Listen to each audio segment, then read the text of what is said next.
Bueno, buenas tardes a todos. Siempre es un gusto poder presentar un libro y siempre es un gusto cuando me convida el amigo Rogelio poder hacerlo. Más en esta etapa del país que estamos viviendo. Hoy por hoy escribir un libro en la era de la inmediatez de las redes sociales, donde todo parece que pasa por el teléfono, donde datos estadísticos dicen que el 36% de la gente se informa a través de las redes sociales y fundamentalmente a través del teléfono. Por supuesto que la información no es tan amplia, que estamos demasiado ocupados de algunas redes en particular, de los grupos de WhatsApp, y empezamos a escribir en códigos que terminan siendo jeroglíficos para algunas otras generaciones y no terminamos entendiendo absolutamente nada, o intentamos acercarnos a nuestros chicos, a los adolescentes, para preguntarles, che, ¿qué tiene de tan interesante? Y escucharme qué es lo que te quiso poner, porque no entiendo. Volver a presentar un libro porque hay alguien que se tomó el trabajo de escribir es muy bueno. Hay gente que, el otro día lo discutimos en la radio, Rogelio, si la Feria del Libro, ¿qué pasaría con la Feria del Libro de Córdoba si no estuviera en la Plaza San Martín? Un lugar donde pasan 400.000 personas por día. ¿Qué pasa si la llevamos a la Ciudad de las Artes, para Rogelio Martínez? ¿Tendría la misma concurrencia o la concurrencia mayoritariamente circunstancial? Estas son las preguntas que tenemos que hacernos y me parece que son algunas de las preguntas que en cada uno de los temas que aborda el nuevo libro de Rogelio tenemos que empezar a discutir. Estas son las cosas que en Argentina tenemos que empezar a discutir. ¿Qué está pasando con la educación pública en Argentina? Hemos hablado 1000 veces con Rogelio y coincidimos en el diagnóstico que hay que sentar las bases de una nueva educación pública en Argentina. Rogelio lo expresa claramente también. Porque si no fuera por la impronta genial de Sarmiento, no sé si estaría viva, no en terapia intensiva. Porque nos vendieron que la escuela pública en Argentina tiene que contener, que eso es más importante que formar, y uno dice que tragedia si no hay formación. Pero además nos enteramos de que es una mentira, de que la escuela contiene, porque uno de cada 2 chicos en la República Argentina no termina en la escuela secundaria. Otra tragedia. Y todos estos temas que parecen maloldeados, la justicia, a la que se refiere también, la justicia al servicio de la ciudadanía y no siendo un apéndice del poder político, todas estas cosas que quedan planteadas en el nuevo libro de Rogelio son los temas relevantes, importantes que tenemos que discutir. Y en Argentina ya no se discute. En el Parlamento argentino, el 83% de los parlamentarios, de los diputados y los senadores, de acuerdo a las estadísticas del propio Congreso, participan de manera escasa o nula en el recinto de deliberaciones.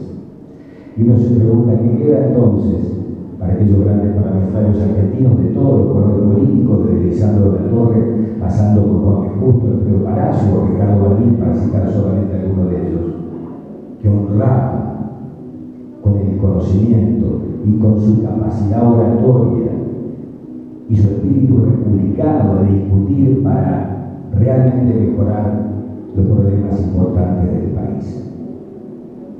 Pero además hay que recrear, y él es un liberal 100%, más que yo, mucho más, hay que recrear los valores del liberalismo, y tienen que ser los valores de todos y todo el liberalismo, porque en realidad son los valores de todos. Lo que pasa es que desde algunos sectores ideologizados y políticos nos quieren hacer creer que son los valores de la cultura del esfuerzo y el trabajo. ¡Guau!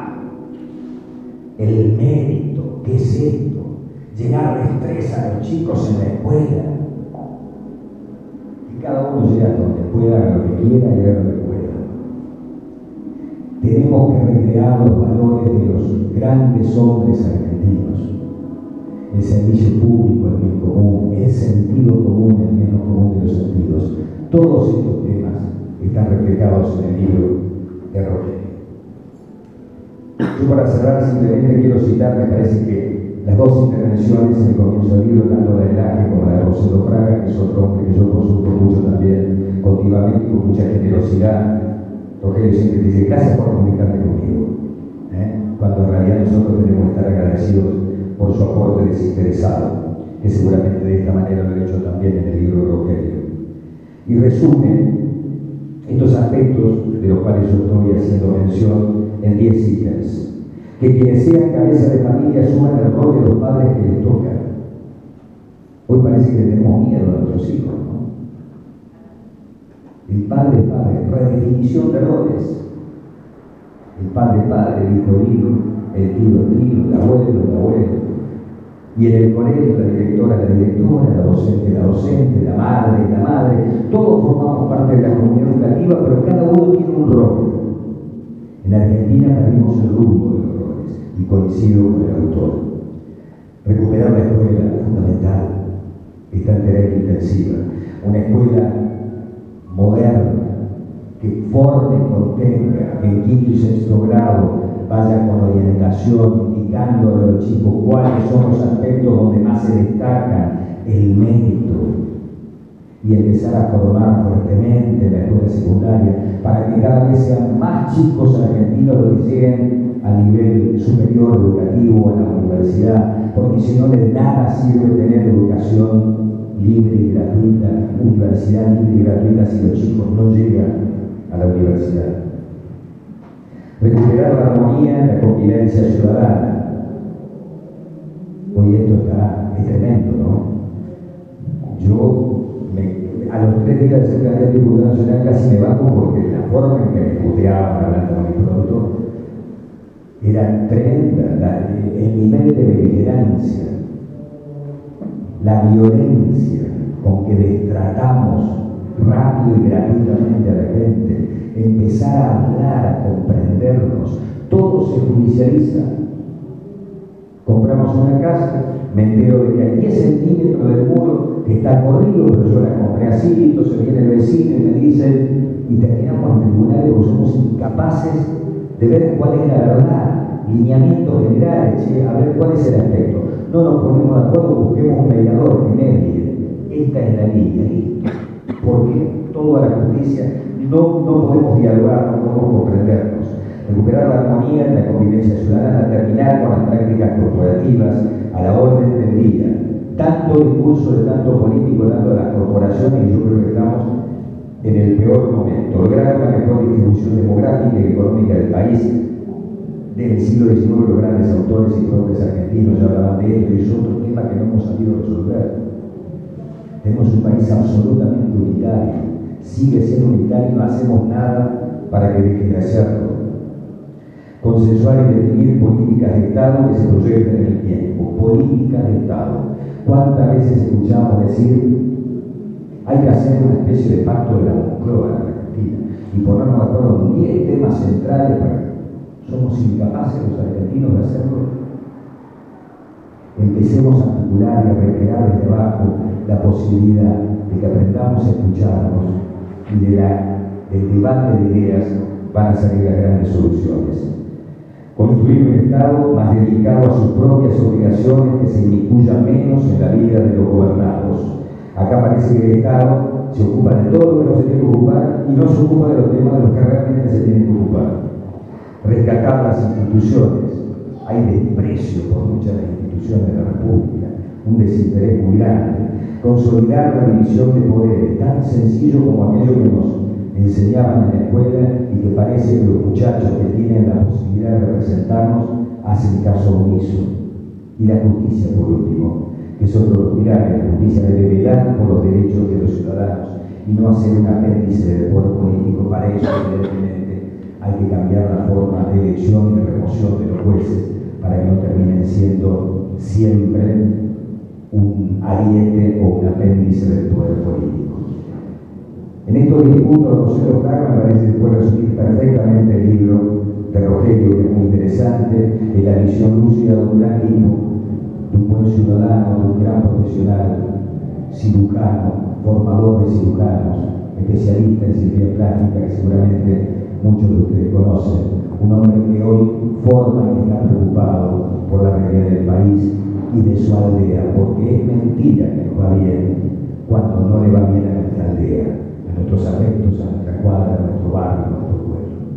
Si empezamos a pensar de esta manera y nos vemos reflejados en algunos de los ítems del libro de Rogelio López Guillamén, yo creo que vamos a empezar a desandar el buen camino en la República Argentina. Felicitaciones por el libro, amigo, ha sido un gusto poder con esta palabra presentarte. Muchas gracias.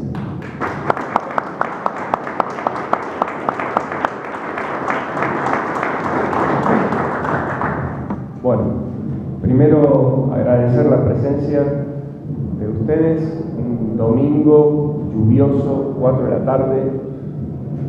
Debo sentirme halagado, verdaderamente, no es fácil. Y Beto por dos, no solo por venir, estar siempre, venir desde la falda ahora, y apoyarme como fue en el libro anterior, trae la lluvia, probablemente, porque en los dos fue con lluvia. Siento, no sé si lo merezca, pero quizás hay un granito de arena de Rebelión de los Mansos después de aquel libro que fue movilizado, y si ha sido así, me siento más que feliz. Es así. Es así. Es más, lo queremos utilizar, pero iba a decir plagio, así que no lo usamos, pero es así. Estás autorizado y queda grabado para los jueces. El tema de por qué este libro, por qué El Imperio de la Decadencia Argentina, como un remake, un recargado. El primer libro se llamaba igual, se llamaba El Imperio de la Decadencia Argentina, y era una parte de este es una ampliación. He ido sumando temas, han pasado 7 años desde el primer libro, y hay cosas nuevas que uno puede ir analizando y sumando, tanto en la evolución de un tema como temas nuevos. Imperio porque nos imperan, nos están obligando a convivir en este estado de decadencia. Gente que no cree en lo que debe ser, en lo correcto, en el camino de la decencia y del crecimiento, sino en el camino de la viveza y del aprovechamiento, nos crea un clima, y nosotros dejamos que nos cree un clima de decadencia. Y decadencia porque alguna vez estuvimos arriba, alguna vez fuimos de los 10 países más importantes del mundo. Quiere decir que tenemos la capacidad y la posibilidad de serlo. La pregunta es: ¿qué hicimos mal? ¿Qué cambió? Y hablamos que llegamos a ser país 10 del mundo, 7, viniendo de la nada, sin infraestructura, con una duplicación de inmigrantes cada 30 años, con todo el desbarajuste que eso significa. Ahora estamos viendo que en el mundo hay terremotos, huracanes, nosotros no tenemos nada. Entonces, ¿por qué somos lo que somos? ¿Hasta qué grado tenemos responsabilidad en eso? El libro lo he escrito en base a una serie de artículos que he ido publicando, que los transformo en capítulos, los remodelo. Eso quiere decir que el libro lleva casi 10 años escribiéndose. No es que me siento y escribo de una, sino que son temas que he ido analizando de a poco y que he ido consultando distintos autores, viendo distintos aspectos, distintas visiones, para terminar de definir algo con respecto a diversos temas, como dijo el Beto, de la educación, la familia, la justicia, las instituciones, los políticos, nuestra propia acción, conceptos como modestia, humildad, tan mal utilizados, el nosotros como pensamiento primero que nos ha llevado a grandes debacles, y cada uno de ellos conforma un pequeño capítulo del libro que nos permite plantearnos algo nuevo. Y ahí está el punto, el plantearse algo nuevo, el no saber, no tener la seguridad que uno tiene la verdad revelada. Hay un juez de España, Emilio Calatayud se llama, es fantástico, y él dice que mis opiniones son discutibles y mis sentencias son apelables. No está cerrado a que el conocimiento es lo que yo digo y punto, y la verdad es la que yo digo. La verdad es una, indudablemente es una. Algunos pueden ver una parte, otros otra. Algunos pueden estar totalmente equivocados, algo acertados otros, pero ninguno la tiene en forma absoluta, la verdad. Y la única forma de poder alcanzar la verdad, o lo más cercano a la verdad, es con el diálogo, y es ponerla a prueba continuamente. Y eso se hace en el diálogo. Si yo digo que este vaso está lleno, que me refuten que no está lleno, es lo que me sirve para alcanzar a mí o intentar alcanzar el conocimiento de la verdad. Entonces no hay que tenerle miedo al diálogo, como propone el veto en la Cámara de Parlamento, que es lo que no hay. O sea, no hay uno solo que se le caiga una idea, que piense un poquito, o que diga, no, yo no creo eso, sin pensar en lo que me están mandando de arriba. Y ese diálogo se produce algo que se llama sinergia, que es cuando dos fuerzas se juntan para hacer algo más grande, más fuerte. No quiere decir de que necesariamente dos personas que piensan distinto van a lograr compaginar, pero al menos el simple hecho de oponer ideas, aunque yo finalmente diga no estoy de acuerdo, pero el simple hecho de oponer ideas ya me permite saber hasta dónde tengo fundamentos con la mía. Si logro tener una sinergia y sacar algo positivo en la reunión de los dos, mucho mejor. Pero si no, el simple hecho de la oposición ya es una victoria, ya es una ganancia. Y el diálogo, este libro, quiere ser un diálogo con el lector. Yo tiro una idea y el fin es que el lector la lea y piense si está de acuerdo o no, qué me contestaría, que lo puede hacer hoy por las redes, gracias a Dios se puede hacer. Se entra en Facebook y se contesta y punto, y se produce un debate y un crecimiento. Y hacer un desarrollo a partir de lo que leyó y de lo que cree, y de lo que puede seguir avanzando en el razonamiento. Porque el tema es salir del costumbrismo, de la zona de confort. Es muy bueno ir a trabajar, cobrar, volver, ver el partido de fútbol, ver una película y se acabó. Y tenemos una función que es la de ser ciudadanos también. Y ciudadanos es mucho más que ir a votar. No todos tendrán la capacidad, no todos tenemos la capacidad que tiene Alberto de poder encarar un proyecto como intentar llegar a la Cámara, pero tenemos nuestros espacios. Y así como él decía, en la parte donde uno educa, entre los alumnos, en la familia, con amigos, en reuniones, intentar llegar más allá del simple diálogo de siempre y de crear el ambiente para que el día de mañana, cuando votemos, lo hagamos usando la cabeza y no los pies, o el estómago, o el bolsillo. Que ese es el gran problema que tenemos. Cuando uno encara un tema, hoy viene todo muy digerido, muy masticado con internet, uno googlea y le tira el dato X entero.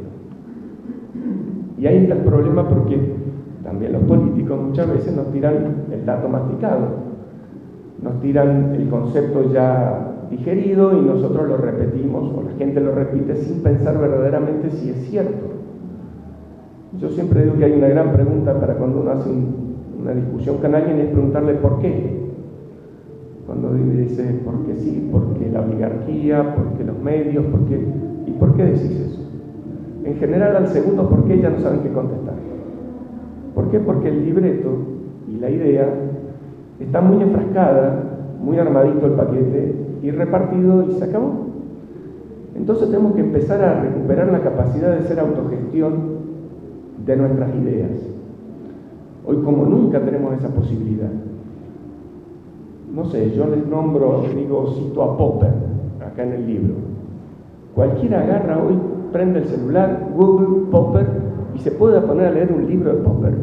Hace 40 años eso era imposible.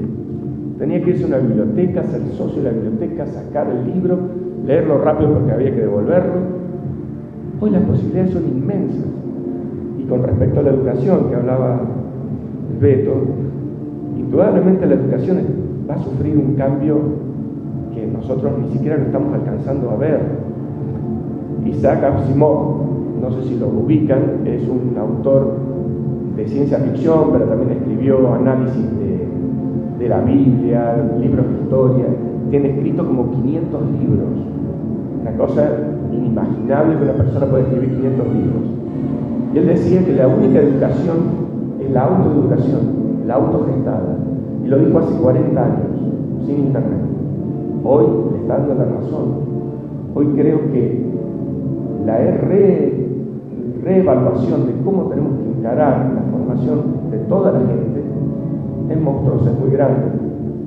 Hace poco puse un proyecto en change.org acerca del cambio, para proponer un cambio en el transporte público de pasajeros.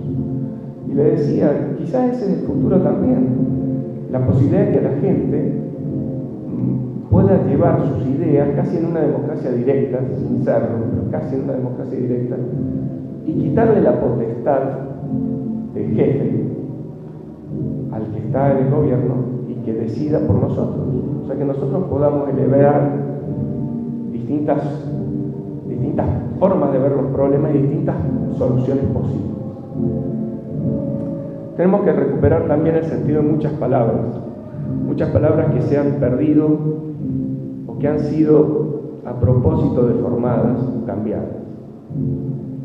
Por ejemplo, las 3 famosas palabras de la Revolución Francesa: libertad, igualdad y fraternidad, que tienen una fuerza hoy creo más importante que nunca.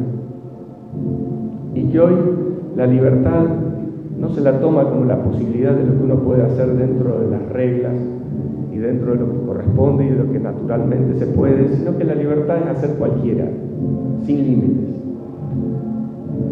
Que nadie tiene el derecho a limitarme porque no tiene, por más que yo quiera cortar una calle, y sí tengo derecho a cortar la calle, porque es mi derecho, es mi libertad. Entonces hemos perdido el sentido de lo que verdaderamente quiere decir libertad, o igualdad, que se la confunde con igualitarismo, con que seamos todos iguales, y no hay cosa más linda que ser todos distintos, porque si fuésemos todos iguales la humanidad no hubiera llegado a lo que ha llegado, porque si él puede sumar su parte de periodismo con mi parte de pseudo escritor, podemos hacer mucho más que si los dos hiciésemos lo mismo, no nos sumaríamos. Y la palabra fraternidad, que fraternidad es el amor entre hermanos, cambiada por solidaridad, que suena buena también. Y solidaridad es de sólido, de uno, de una sola cosa, de una masa. Y esa masa quiere decir que las partes no importan, que solo importa la masa. En cambio, cuando uno habla de fraternidad, de amor al otro porque es un ser humano igual que uno y porque merece el respeto y la ayuda como uno mismo la desea, es uno a uno, es mano a mano. Y uno puede sumar sus esfuerzos para crecer y para hacer más. Hay una corriente psicológica que se llamaba Gestalt, que era medio la competencia de Freud. Y voy a leer una pequeña cita que decía, yo soy yo, tú eres tú. Tú haces lo tuyo, yo hago lo mío. Yo no vine a este mundo para vivir de acuerdo a tus expectativas. Tú no viniste a este mundo para vivir de acuerdo a mis expectativas. Yo hago mi vida, tú haces la tuya. Si coincidimos, será maravilloso. Esa es la idea. O sea, la individualidad, el respeto por el otro, por sus proyectos de vida, y siempre que se pueda sumar para hacer más, pero con un segundo pensamiento, como un pensamiento de crecimiento, no como un pensamiento de esclavitud hacia el mandato de todos. Por último, voy a decir algunas pequeñas frases o algunos conceptos para cerrar, que son señeros para mí, que son muy importantes. Primero, uno que había leído alguna vez que decía que uno debe preguntarse no qué tipo de país le va a dejar a sus hijos, sino qué tipo de hijos le va a dejar a su país. Está muy cerca nuestro la posibilidad de ir cambiando las cosas y hacer que este país crezca. Pero no va a ser pensando en hacer crecer el país, sino en hacer crecer a los que tenemos alrededor. Cuando cada uno influya en su ámbito de cercanía, el resultado va a ser que el país va a mejorar. No es al revés. Luego, otra frase que decía que la vi en una película, una comedia, valga la picardía, que decía: puedo soportar la derrota, pero no puedo soportar el no dar la batalla. No hay que darse por vencido. Es una lucha continua cuando uno está en la facultad, escuchar las cosas que escuchan, las propuestas que realmente son descabelladas, los planteos de un posmodernismo relativista en donde todo vale lo mismo, y uno no se debe dar por vencido, debe continuar en esta lucha de intentar cambiar las cosas para que crezcamos y para que se recupere el valor del individuo, de la persona. Y por último, como soy un amante de la razón, como soy un amante del intelecto y creo que es lo que nos diferencia de los animales y es lo que debemos cultivar, voy a hacer mía una frase de Thomas Jefferson, uno de los padres de Estados Unidos, de Estados Unidos como país, que decía: he jurado sobre el altar de Dios hostilidad eterna contra toda forma de tiranía sobre la mente del hombre. Y ese también es mi juramento. Mientras uno pueda, debe seguir peleando para que la mente del hombre no sea arrasada por sentimentalismos sin fundamentos, que lo único que hacen es darle el poder a otro para que maneje nuestras vidas. De nuevo, muchas gracias por la presencia y muchas gracias, Beto, por...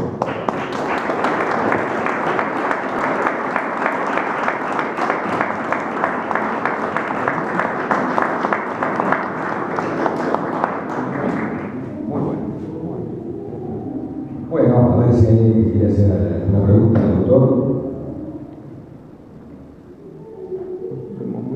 Muy claro que somos, ¿no? Muy claro, no se entiende. Nos votan todos, ¿no? Un gustazo, ¿eh? Nos quedamos de partir un cachito de caña blanco. Muchísimas gracias.